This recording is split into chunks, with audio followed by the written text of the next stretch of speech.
Вторая тема, на которую мы с вами договорились уже, коллеги, поговорить, это визит премьер-министра Турции в Россию Реджепа Эрдогана. В основном, ну, во всяком случае, видимая часть этого визита была посвящена экономическим вопросам, там и также отмена виз между Турцией и Россией и так далее.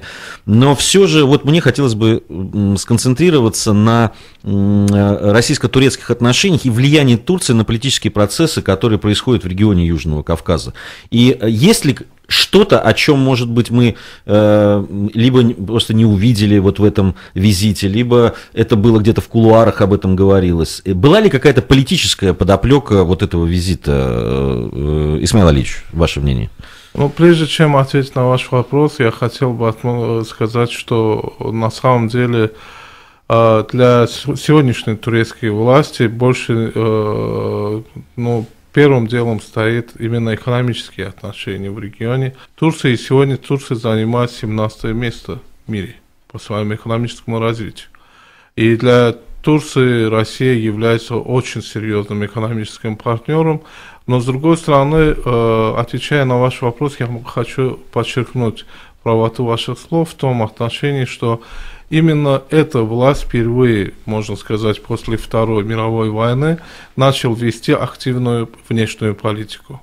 Она даже, можно сказать, что была немножко такая, имел характер шоу, когда впервые руководитель этой страны начал конфликтовать на уровне президента Израиля.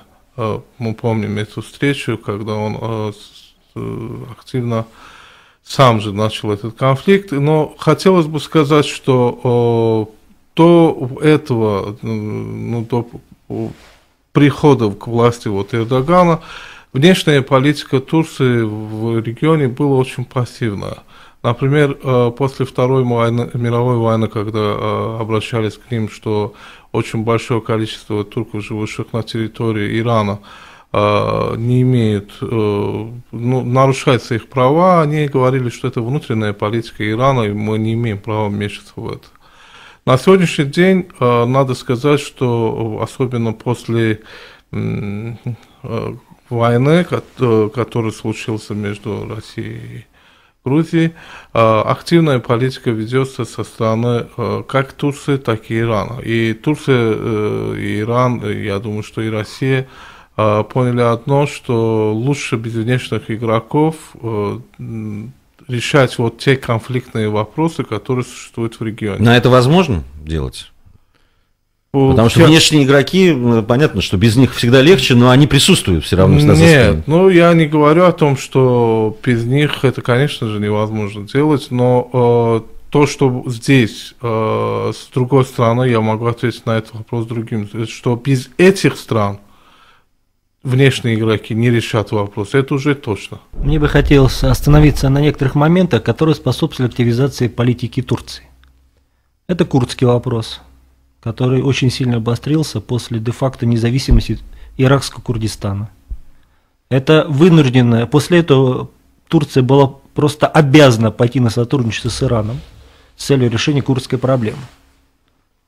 Кроме этого, не надо забывать о том, что влияние Турции на Кавказ, если сейчас оценивать уже ситуацию в нынешнее время, является ограниченным.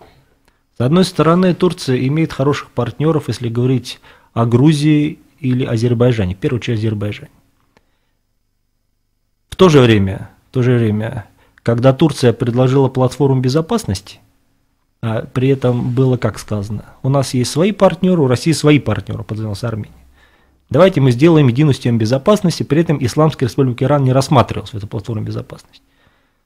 Несмотря на то, что прошло несколько лет, мы видим, что этой реальной платформы нет. Несмотря на формальную поддержку со стороны России. Сейчас Турция пытается себя очень активно позиционировать в связи с событиями в арабском мире. Она пытается быть посредником.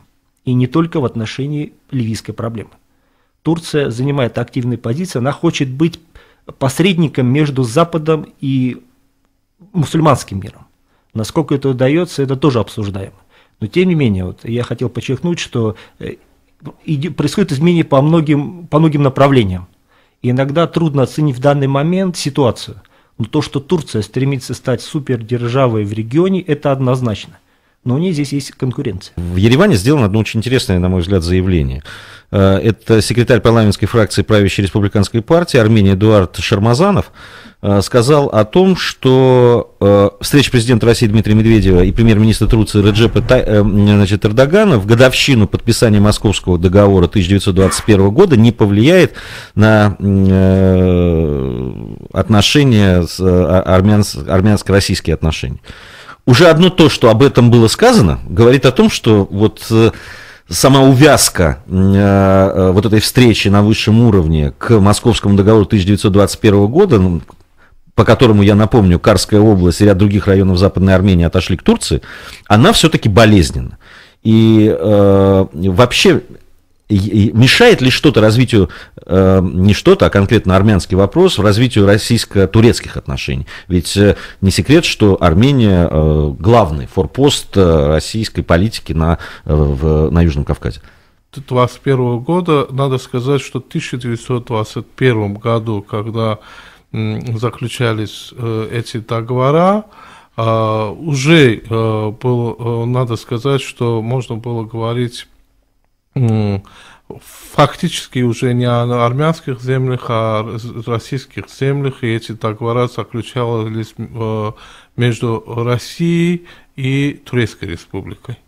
А то, что вот вопросы, скажем, Армении мешают ли сближаться между Россией и Турцией, я думаю, что нет, и не мешают, и более того, если брать исторически, армянский вопрос всегда использовался крупными государствами, исходя из их интересов, и в этом отношении, в первую очередь, они давили или использовали возможности армянской диаспоры, и в конечном итоге это было не в интересах армян, которые жили в Армении или на территории Армении, для которых была Армения реальной родиной, и тех народов, которые жили или в Армении, не армян, или в соседних территориях, которые являлись ближайшими соседями армян. Все это, конечно же, является очень больными такими вымыслами, которые приводят вот к таким искусственным проблемам, которые на сегодняшний день